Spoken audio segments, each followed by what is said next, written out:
ॐ श्री हनुमते नमः।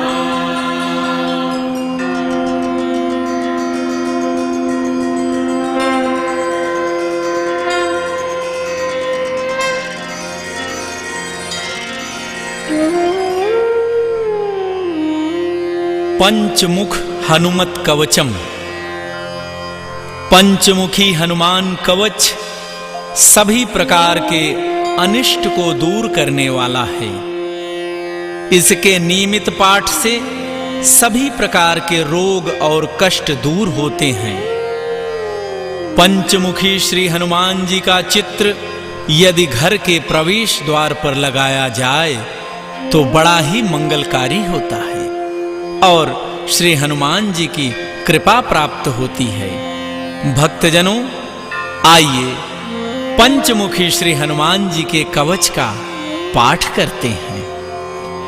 गरुण उवाच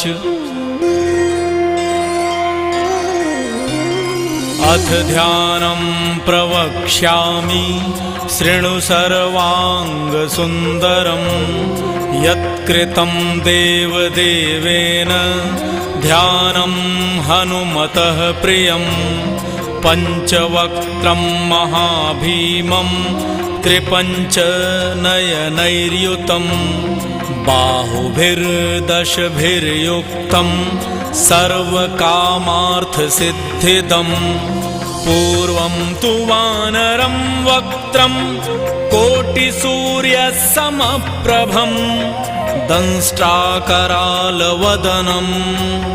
भ्रिकुटिकुटिलेक्षणम् अस्यैव दक्षिणं वक्त्रं नारसिंहं महाद्भुतम् अत्युग्रतेजो वपुषं भीषणं भयनाशनम् पश्चिमं गारुडं वक्त्रं वक्रतुण्डं महाबलं सर्वनागप्रशमनं विषभूतादिकृन्तनम् उत्तरं सौकरं वक्त्रं कृष्णं दीप्तं नभोपमं पातालसिंहवेताल ज्वररोगादिकृन्तनम् ऊर्ध्वं हयाननं घोरं दानवान्तकरं परं येन वक्त्रेण विप्रेन्द्र तारकाख्यं महासुरं जघान शरणं तत्स्यात् सर्वशत्रुहरं परं ध्यात्वा पंचमुखं रुद्रं हनुमन्तं दयानिधिम् खड्गं त्रिशूलं खट्वांगं पाशं कुशपर्वतं मुष्टिं कौमोदकीं वृक्षं धारयन्तं कमण्डलुं भिन्दिपालं ज्ञानमुद्रां दशभिर्मुनिपुङ्गवम् एतान्युधजालानि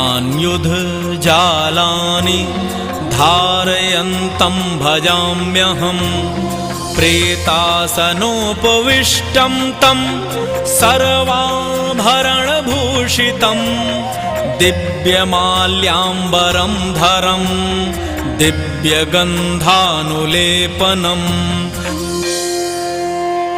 सर्वाश्चर्यमयं देवं हनुमद्विश्वतोमुखम् पञ्चास्यमच्युतमनेकविचित्रवर्णं वक्त्रं शशाङ्कशिखरं कपिराजवर्यं पीताम्बरादिमुकुटैरूपशोभिताङ्गं पिङ्गाक्षमाद्यमनिशं मनसा स्मरामि।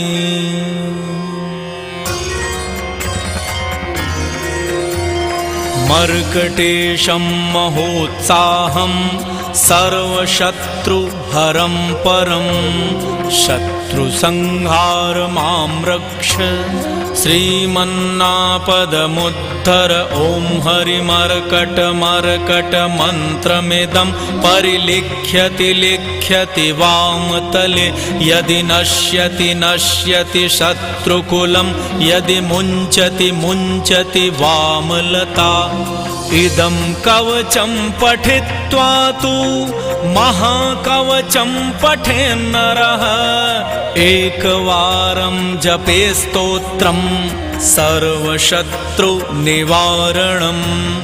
द्विवारं तु पठेन्नित्यं पुत्रपौत्रप्रवर्धनम् त्रिवारं च पठेन्नित्यं सर्वसम्पत्करं शुभम्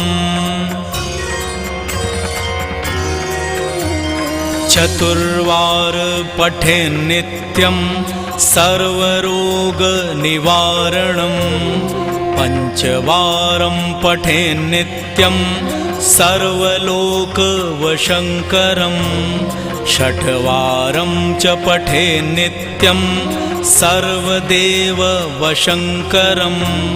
सप्तवारं पठेन्नित्यं सर्वसौभाग्यदायकम् अष्टवारं पठेन्नित्यम् अष्टकामार्थसिद्धिदम् नववारं पठेन्नित्यं राजभोगं वाप्नुयात् दशवारं पठेन्नित्यं त्रैलोक्यज्ञानदर्शनं रुद्रावृत्तिं पठेन्नित्यं सर्वसिद्धिर्भवेद्ध्रुवम्